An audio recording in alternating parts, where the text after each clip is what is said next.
Hello viewers, welcome to Bhavani కథల ప్రపంచం. ఈ స్టోరీ మీకు నచ్చినట్లయితే నా ఛానల్ని సబ్స్క్రైబ్ చేసుకొని నన్ను ప్రోత్సహించండి వ్యూవర్స్. అప్డేట్ కింద హైప్ ఆప్షన్ కనిపిస్తే తప్పకుండా నా అప్డేట్కి హైప్ పాయింట్స్ ఇచ్చి నన్ను ఎంకరేజ్ చేయండి వ్యూవర్స్. సరే, ఇక కథలోకి వెళ్ళిపోదాం. బాస్తో ఒకరోజు 36వ భాగం. ఉదయం నుండి చాలా టెన్షన్ పడ్డావమ్మా. బాబుని తీసుకుని ఇంటికి వెళ్ళి విశ్రాంతి తీసుకో అన్నాడు వెంకటాచలం నిత్యతో. వెళ్దామా అని అడిగి కొడుకుని ఎత్తుకొని ముందుకు కదిలాడు శ్రీరాజ్. అతన్ని అనుసరించింది నిత్య. ముగ్గురు బయటకు రాగానే మీడియా వీళ్ళను చుట్టుముట్టడంతో నిత్య మళ్ళీ భయపడింది.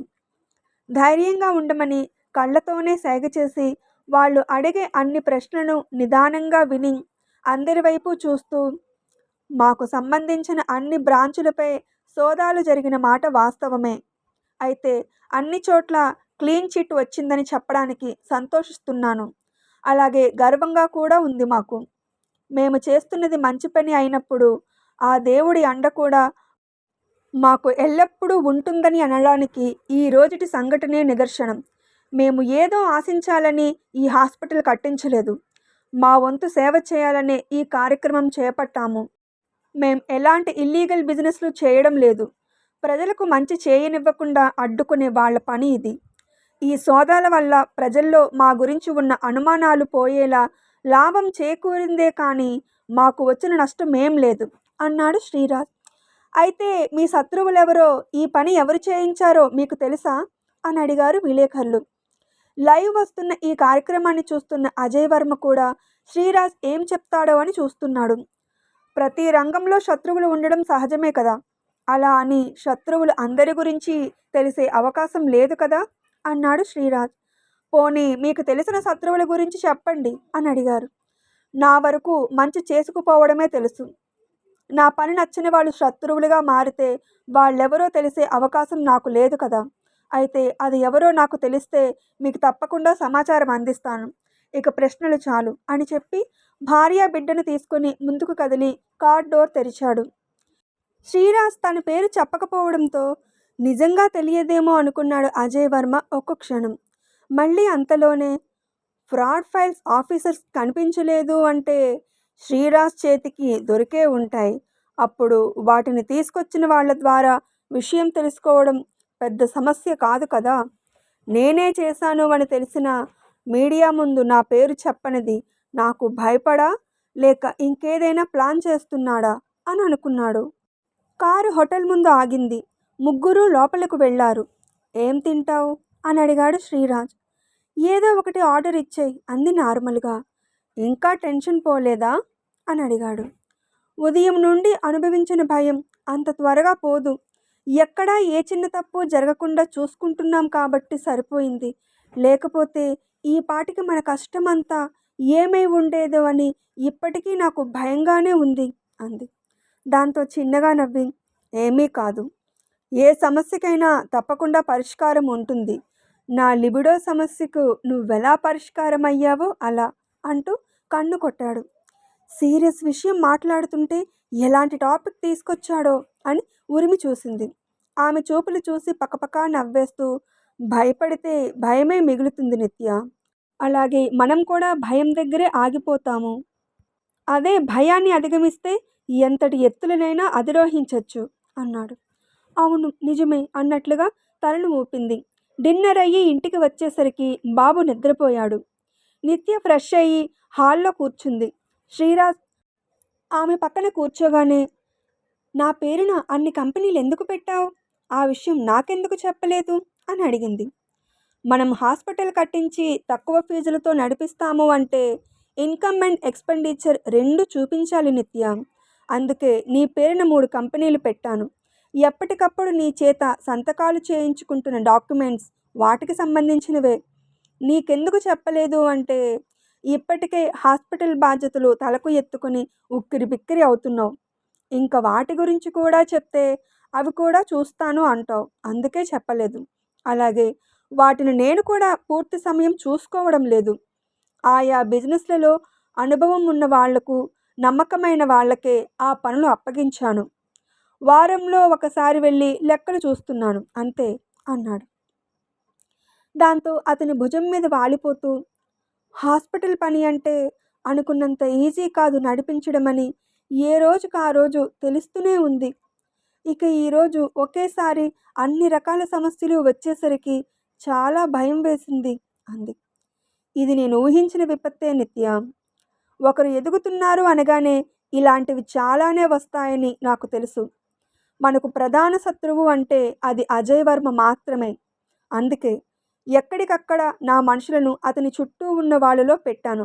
ముఖ్యంగా అతని పిఏ ఎప్పుడు ఎవరికి ఫోన్స్ చేస్తున్నాడు, ఏం చెప్తున్నాడు అని స్పైయింగ్, అదే ఫోన్ ట్రాపింగ్ ద్వారా తెలుసుకుంటూ మనకు సంబంధించిన విషయం ఉంటే నెక్స్ట్ ఏం చేయాలి అని ఆలోచిస్తున్నాను. మన అభివృద్ధి మింగుడుపడని అతను రాత్రికి రాత్రి అనుమతి పత్రాలు సిద్ధం చేయించాడు. ఫ్రాడ్ ఫైల్స్ని మన క్యాబిన్స్లో పెట్టించే ప్రయత్నం చేశాడు. అయితే ఆ ఫైల్స్ తీసుకొచ్చిన వాళ్ళను నా సిబ్బంది మాయం చేశారు. అందుకే ఆఫీసర్స్కి ఎలాంటి ఫ్రాడ్ ఫైల్స్ దొరకలేదు అన్నాడు. అతను చెప్పడం పూర్తి అవగానే ఆమె మరింతగా అతను కరుచుకుంటూ, నాకు చాలా భయంగా ఉంది శ్రీ. మంచి పని చేయాలనుకుంటే ఇన్ని అడ్డంకులు చూస్తుంటే ముందుకు వెళ్ళడం మరింత సమస్యగా మారుతుందేమో అని అనిపిస్తుంది. ఇంత చేసిన అజయ్ ఇంకెంత చేస్తాడో అని కూడా బెంగగా ఉంది అంది. ఏ సమస్య రాదు, నువ్వు భయపడకు, అన్నీ నేను చూసుకుంటాను అని భరోసాగా చెప్పి ఆమెను చేతుల్లోకి ఎత్తుకుని బాబు పక్కన చేర్చి, ఉదయం నుండి టెన్షన్ పడ్డావు కదా, ప్రశాంతంగా పడుకో అని అతని స్థానంలో నిద్రపోయాడు. శ్రీరాజ్ ఆఫీస్కి రాగానే అజయ్ వర్మకు ఫోన్ చేశాడు. ఎవరిది ఈ కొత్త నెంబర్ అనుకొని ఫోన్ అటెంప్ట్ చేసి హలో అన్నాడు. హలో అజయ్ వర్మ గారు, బాగున్నారా? నేను శ్రీరాజ్ని మాట్లాడుతున్నాను అన్నాడు. అంటే ఆ పేరు వినగానే అజయ్ వర్మ ముఖంలో కోపం తొంగి చూసింది. ఆ పని చేయించింది నేనే అని వీడికి తెలిసిపోయిందా అని అనుకొని, ఏంటి విషయం, నాకెందుకు ఫోన్ చేశావు అన్నాడు.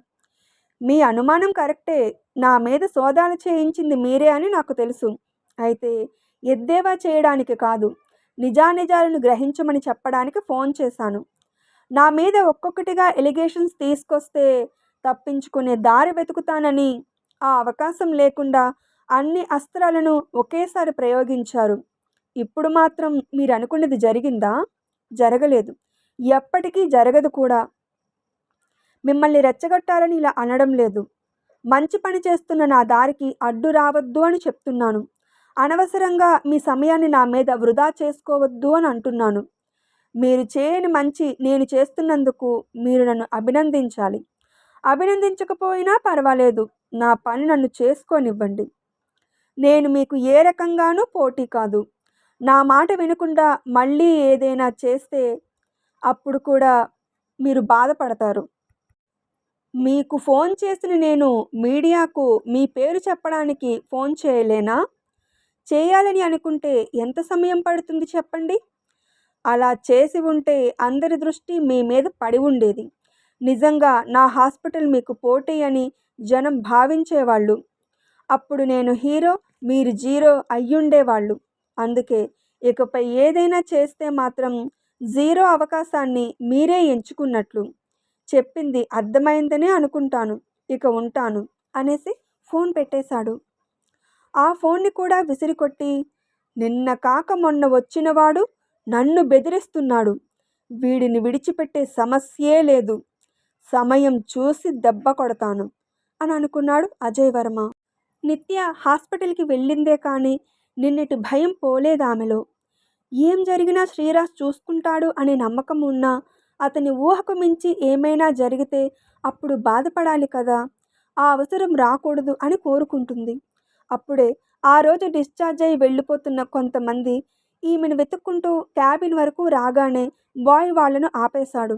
మేడంని కడవాలి అని చెప్పడంతో అతను లోపలికి వచ్చి నిత్యకు విషయం చెప్పడంతో వాళ్ళను లోపలికి పంపించమని చెప్పింది. ఆడ మగ ఓ 20 మంది వరకు ఉన్నవాళ్ళు ఆమెకు చేతులు జోడించారు. అయ్యో ఏంటమ్మా ఇది, నేను మీకన్నా చిన్నదాన్ని, అలా చేయొద్దు అనగానే వాళ్ళు చేతులు విడదీయకుండా ఆమె వైపు చూస్తూ, మా ఊహకు కూడా అందని మహమ్మారి మా శరీరాన్ని కొరికేస్తుంటే ఏం చేయాలో, ఎలా భద్రత పొందాలో తెలియని సమయంలో దేవుడిలా వచ్చి మమ్మల్ని ఆదుకున్నారమ్మా. నా పెనిమిటి ఆరోగ్యం ఇప్పుడు బాగుంది. నా ఐదోతనాన్ని కాపాడిన మీరు ఎల్లప్పుడూ సుఖంగా, సంతోషంగా ఉండాలి అంది ఒకామె. నా ఇంటిదాని అనారోగ్యం తగ్గి ఇప్పుడు కోలుకుంటుంది అని అన్నాడు ఒకతను. నా కొడుకు ప్రాణం నిలబడింది అని 25 ఏళ్ల యువతి. ఇలా అందరూ తమ సంతోషాన్ని వ్యక్తపరిచారు. మీలాంటి సమస్యతోనే ఒకరు మా జీవితం నుండి దూరంగా వెళ్ళిపోయారు. అందుకే అలాంటి పరిస్థితి మరొకరికి రాకూడదనే ఉద్దేశంతోనే ఈ హాస్పిటల్ కట్టించాము. అది సత్ఫలితాన్ని ఇస్తున్నందుకు, మీ జీవితాల్లో వెలుగు నిండినందుకు నాకు కూడా చాలా ఆనందంగా ఉంది. ఇచ్చిన మందులు క్రమం తప్పకుండా వాడుతూ ఆరోగ్యాన్ని కాపాడుకోండి అని ఆమె కూడా చేతులు జోడించింది. ఇక వెళ్ళండి అన్నట్లుగా. మేమే కాదమ్మా, మాలాంటి ఎంతోమంది పేదవాళ్ళు, మధ్యతరగతి వాళ్ళు వచ్చి ఇక్కడ చికిత్స చేయించుకుంటూ ఇంత మంచి పని చేస్తున్న మిమ్మల్ని నోరారా పొగుడుతూ మనసారా ఆశీర్వదిస్తున్నారు. అందుకు మీరు అర్హులు. నా ఆయువు కూడా పోసుకొని మాలాంటి ఎంతోమందికి ఆరోగ్యాన్ని అందించండి. పిల్లా పాపలతో ఎల్లకాలం చల్లగా ఉండండి అని కన్నీటి కళ్ళతో దీవించింది ఒక పేషెంట్ భార్య. వాళ్ళ మాటలకు కళ్ళల్లో నీళ్లు వస్తుండగానే ఆ దీవెనలు అందుకుంటుంది నిత్య. ఈ ఆనందాల ముందు ఇప్పుడు సమస్యలు చిన్నవిగా కనిపిస్తున్నాయి ఆమెకు. ఆ దీవెనలు ఎన్ని సమస్యలు వచ్చినా ఎదుర్కొనే ధైర్యాన్ని ఇస్తున్నట్లుగా అనుభూతి చెందుతుంది. ఈ రకంగా ఇలాంటి వాళ్లకు మంచి చేయడానికి ఎంతటి కష్టాన్ని ఎదుర్కొన్నా తప్పులేదు అనుకుంది. నిత్య బాబుని స్కూల్ నుండి తీసుకొని ఇంటికి వచ్చి శ్రీరాజ్కి ఇష్టమైన వంటలు చేస్తూ హుషారుగా ఉంది. శ్రీరాజ్ ఇంటికి వచ్చి చీరలో ఎదురైన నిత్యను చూసి నొసలు ముడుస్తూ, ఏంటి సంగతి, మేడం చాలా హుషారుగా ఉన్నారు అన్నాడు. చిన్నగా నవ్వేసి, ఏం లేదు, నేను బాగానే ఉన్నాను అనేసి జ్యూస్ గ్లాస్ ఇచ్చేసి కిచెన్లోకి వెళ్ళిపోయింది. శ్రీరాజ్ ఫ్రెష్ అయి కిచెన్లోకి వచ్చాడు. నువ్వెందుకు వచ్చావు? వంట పూర్తయిపోయింది. బాబు తినేసి పడుకుండిపోయాడు కూడా. స్కూల్లో వాడికి రోజుకొకరు ఫ్రెండ్ అవుతున్నారంట. వచ్చిన దగ్గర నుండి స్కూల్ సంగతులు చెప్తూ తెగ మురిసిపోతున్నాడు అని చెప్పింది.